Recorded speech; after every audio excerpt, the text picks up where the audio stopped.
most famous and influential spiritual leaders of the 20th century, I can't say that I agreed with much of what Billy Graham had to say, even though he was Christian. But I do agree with this.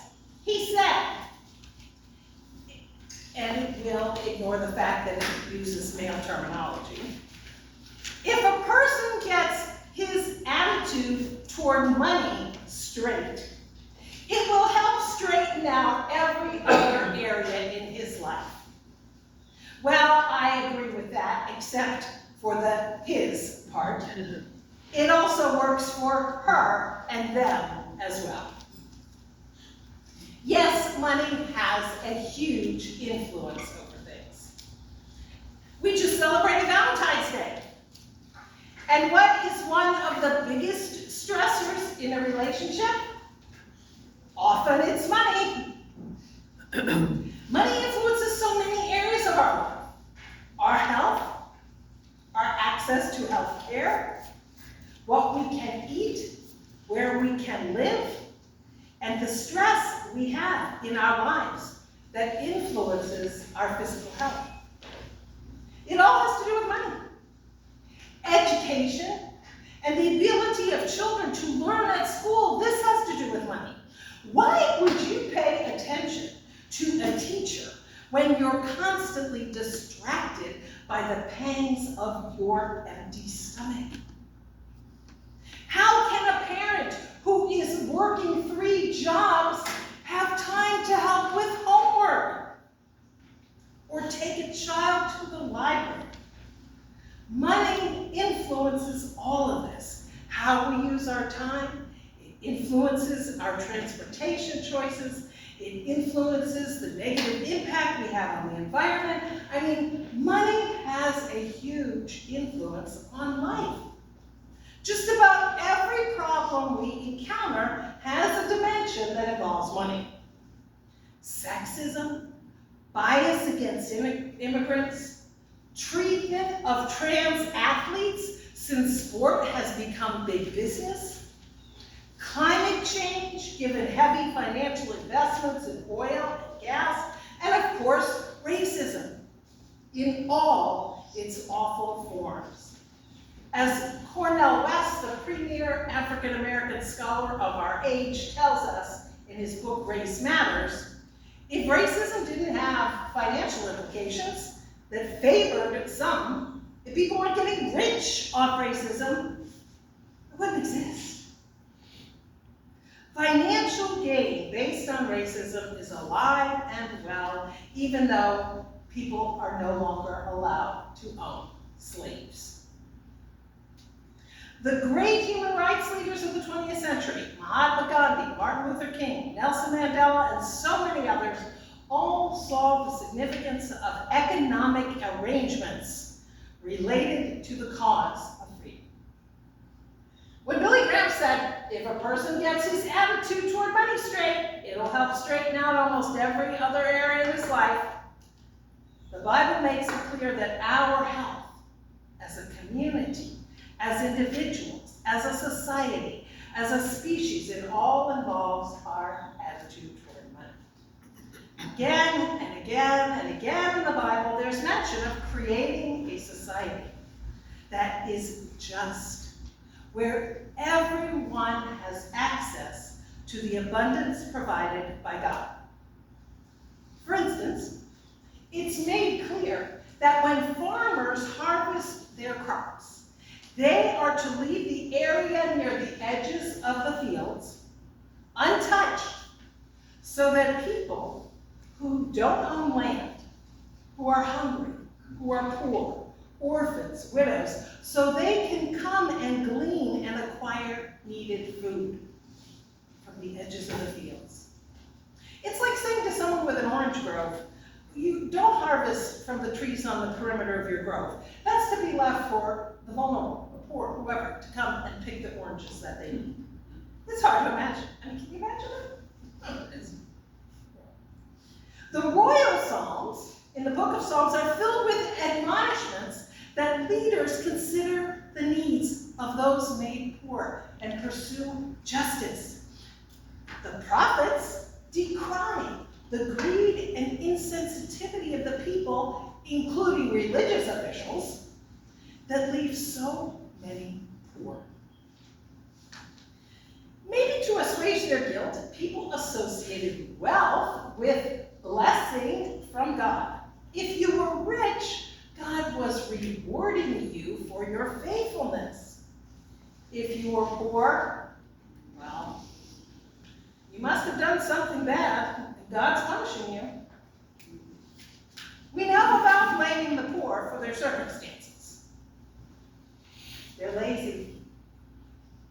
They don't work hard. They make bad choices. They drink too much. They take drugs. What can you expect? You make your bed, you have to lay. Some years ago, for 3 months, we had about 30 houseless people stay here at the church in the fellowship hall. Most of them were houseless because of a medical problem. They had some kind of health crisis and couldn't go back to work, lost their home, and maybe their job and their income. Or they had some kind of medical crisis and it took all their money to pay the bills involved, and they lost their home in the process. One woman told me she had been a truck driver. She drove around the country. She loved it. She made over $80,000 a year, and this was like 20 years ago. Then she developed a back problem, and she had to have surgery. And she couldn't drive for a while. And between the medical bills and not being able to work, she lost her home and her family.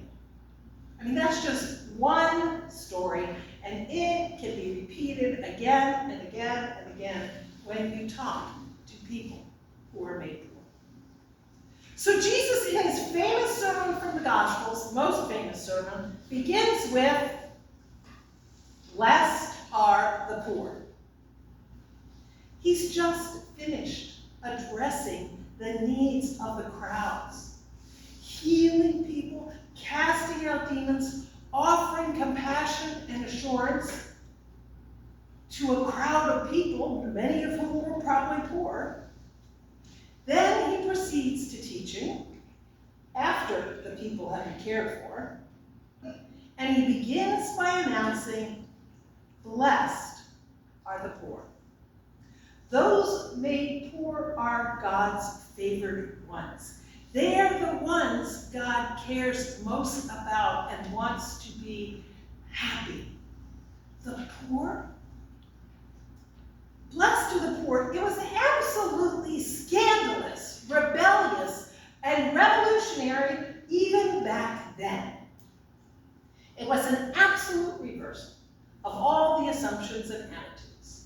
And already, just a few years later, in the first century, the writer of Matthew is toning it down. Blessed are the poor in spirit.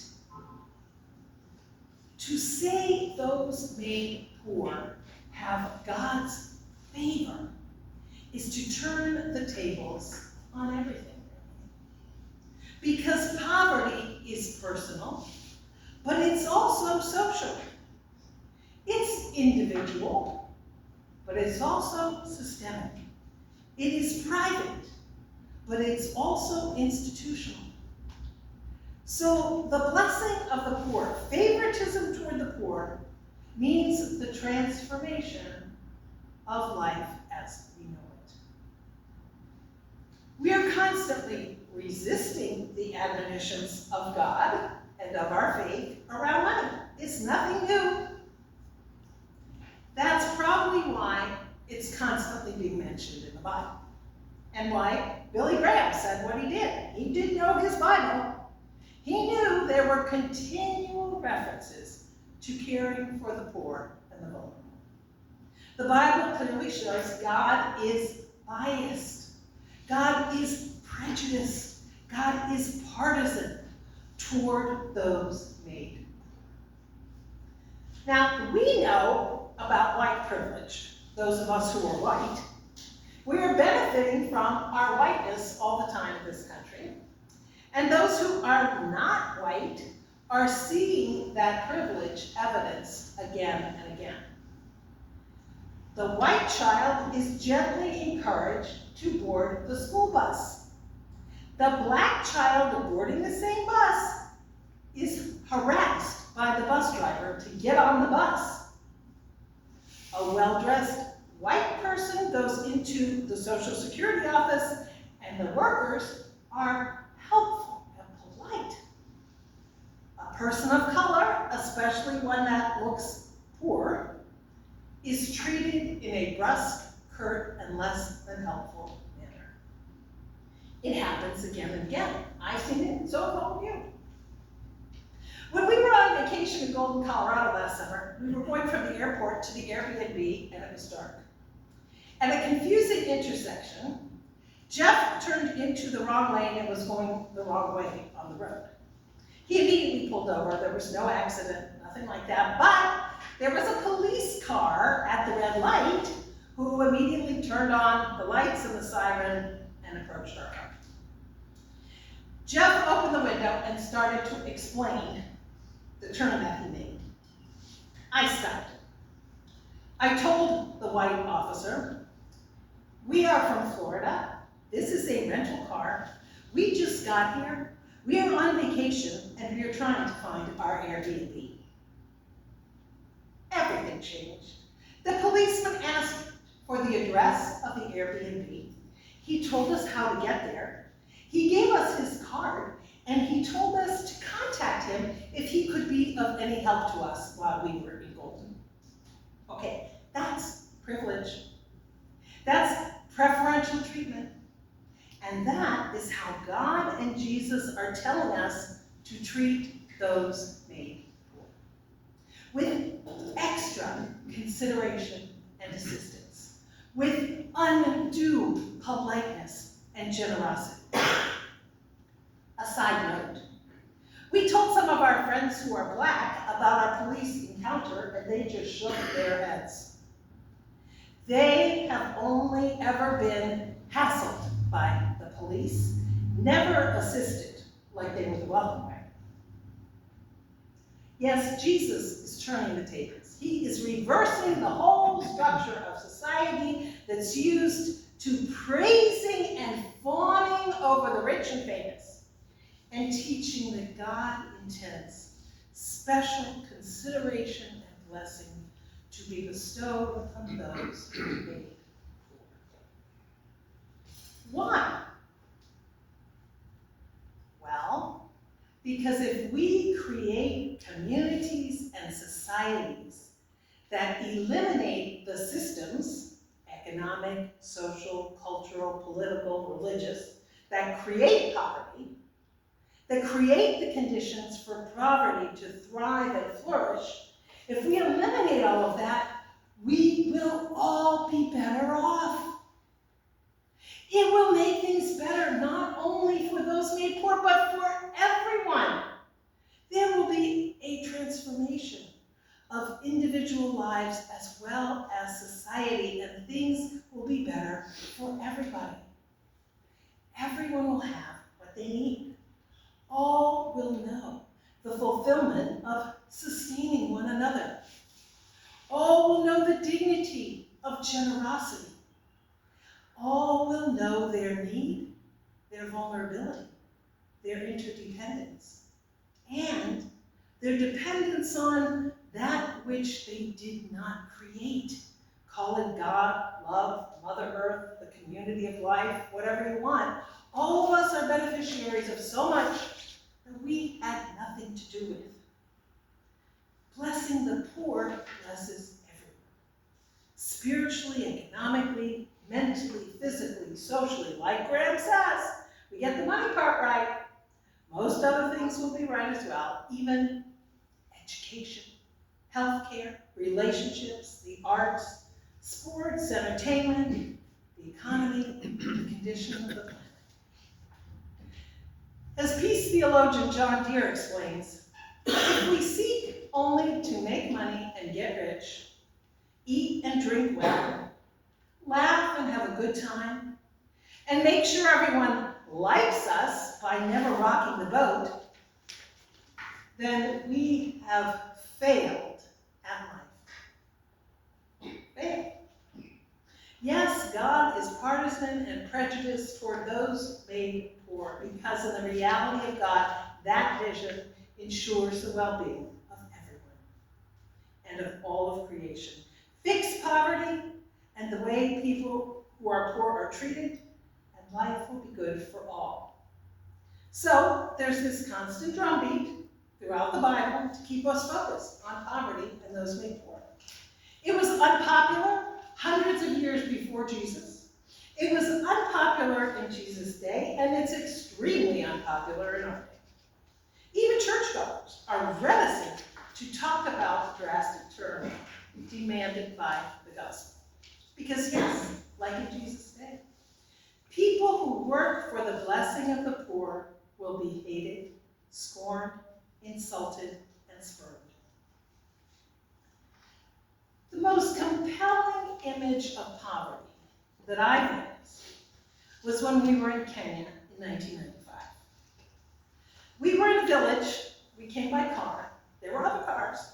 There were homes. There were businesses with running water, flushing toilets, electricity. And we saw a man dressed in a rag pluck a reed from the tall grass and bend down and drink water from a puddle on the ground with that reed. This is the person who is blessed in the economy and the reality of God. There are 712 million people living on less than $2.15 a day on this planet. Yes, the majority are in sub-Saharan Africa and South Asia, but in this country, 36.8 million people are living in poverty, and 9 million of them are children. What is poverty? $29,960 for a family of 4 is the poverty line in the United States. You try that. And while the poverty rate has been going down, it is trending up for people who identify as being of 2 or more races. What's the biggest anti-poverty program in the United States? Social Security. Social Security keeps 217.6 million people out of poverty each year. Blessed are the poor. This is God's perspective. And we are called to embody that vision, blessing the poor with dignity, respect, and a generous share of earth's bounty that is intended to provide for all. When we have the richest people in the world making decisions that make the poor of the world poorer, this is defying the will and purposes of God. And we are all suffering for it, and it's diminishing life on the planet for everyone. Now, it just so happens we're having our congregational meeting today about a spending plan for the church for 2025. Well, let's hope we do a better job in our country. Let's hope our decisions about the church finances reflect the intentions of Jesus and in some way bless the poor as well as the poor in spirit. Blessed are the poor, Jesus' most famous sermon. It echoes the common refrain throughout the Bible.